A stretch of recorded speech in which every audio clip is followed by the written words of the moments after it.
നിറത്തിലുള്ള ചെമ്പരത്തി പൂക്കൾ നമുക്ക് വെള്ളത്തിലിട്ട് തിളപ്പിച്ചെടുക്കാം.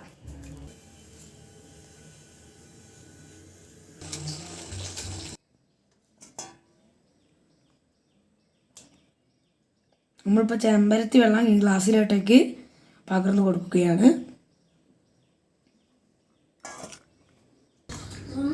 നമ്മളിവിടെ തിളപ്പിച്ചെടുത്തിരിക്കുന്നത് ഒരു ചെമ്പരത്തി വെള്ളമാണ്. ഇതൊരു ബേസാണ്.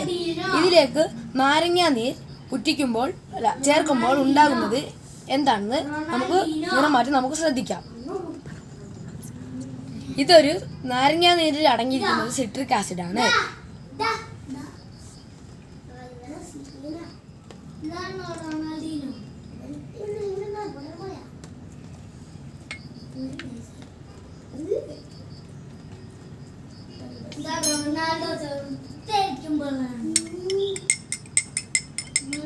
ഇപ്പോൾ ഇത് ചുവന്ന നിറമായി മാറിയിരിക്കുന്നു. ഇത് ഒരു രാസമാറ്റമാണ്.